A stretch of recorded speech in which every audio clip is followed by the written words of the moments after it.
Aujourd'hui, je vous propose d'observer un peu plus en détail les triangles. Pour ce faire, j'ai donc fabriqué 6 triangles différents. On observe sur ces triangles qu'il y a des couleurs différentes. Lorsque la couleur est identique, ça signifie que les longueurs sont identiques. Donc par exemple ici pour le rose, voilà. Je ne sais pas combien est-ce qu'il mesure. Ce que je peux apercevoir, c'est que sur un même triangle, je n'ai pas deux fois la même couleur, donc ce qui signifie que je n'ai pas de triangle isocèle, je n'ai pas non plus de triangles équilatéraux. Par contre, est-ce que j'ai des triangles rectangles? Je ne sais pas. Certains semblent l'être, mais voilà. Le but, c'est d'observer sans équerre, sans rapporteur, juste à l'œil.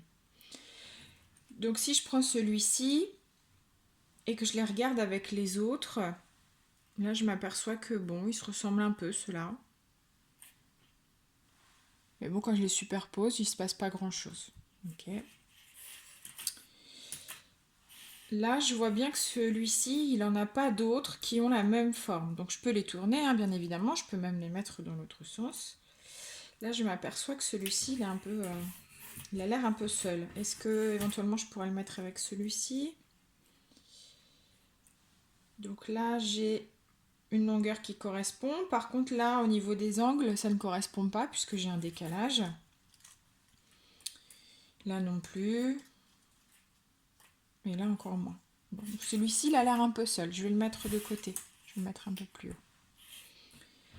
Ensuite, je regarde. Alors là, ces deux-là, ils ont donc un grand angle obtus. Enfin, un angle obtus. Peut-être que je peux en déduire des choses.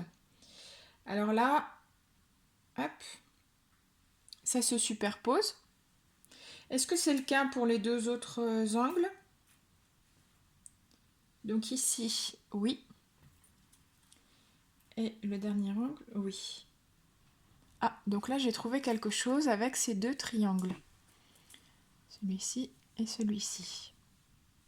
Ok, je vais les mettre de côté. Il me reste donc ces trois-là. Alors peut-être ceux-là, on va regarder. Donc ici, hop, ça fonctionne. Ici aussi. Et ici aussi. Donc ceux-là vont ensemble. Celui-ci, par contre, de toute évidence, il n'en a pas d'autres. On peut pas... Là, ça ne fonctionne pas non plus. Et puis sur celui-ci, on le voit à l'œil, hein, ça ne fonctionne pas non plus. Donc ça signifie que j'en ai deux qui n'ont pas de paire, on va dire. Donc je peux les mettre de côté. Par contre ici, j'observe donc que ces deux-là, ils vont ensemble et ces deux-là aussi. Du moins, on pourra les mettre ensemble. Donc j'ai remarqué ici que j'avais des angles qui étaient donc identiques, égaux. Ici aussi, j'ai des angles qui sont égaux. On a envie de le dire, hein, ça se ressemble. Et bien effectivement, ces deux triangles-là, on dit qu'ils sont semblables. Et le fait qu'ils soient semblables, on a donc les angles qui sont égaux 2 à 2. Ceux-là aussi, ce sont deux triangles semblables. Ils ont donc les angles 2 à 2 qui sont égaux. Donc là, ça fonctionne dans ce sens-là. Hein, bien évidemment, si je le tourne, ça ne fonctionne plus. Donc à chaque fois qu'on aura deux triangles qui seront semblables, on aura forcément une correspondance des angles 2 à 2. Quitte à, ben là, comme je suis en train de manipuler, j'aurais pu avoir besoin de retourner par exemple, ce qui n'a pas été le cas ici. Donc, ce qu'on sait en plus sur des triangles semblables, c'est qu'en plus d'avoir les trois angles qui sont égaux 2 à 2, c'est qu'ils ont leurs côtés qui sont proportionnels. Donc, je vais essayer de bien les superposer sur la table.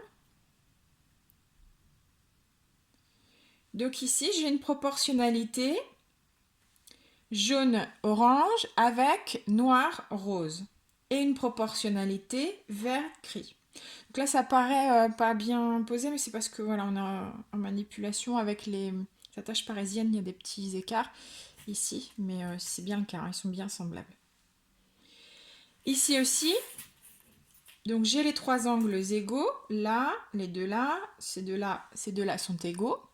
Et puis j'ai une proportionnalité des côtés, bleu sur noir, jaune sur orange et noir sur rose. Voilà ce que signifient deux triangles semblables.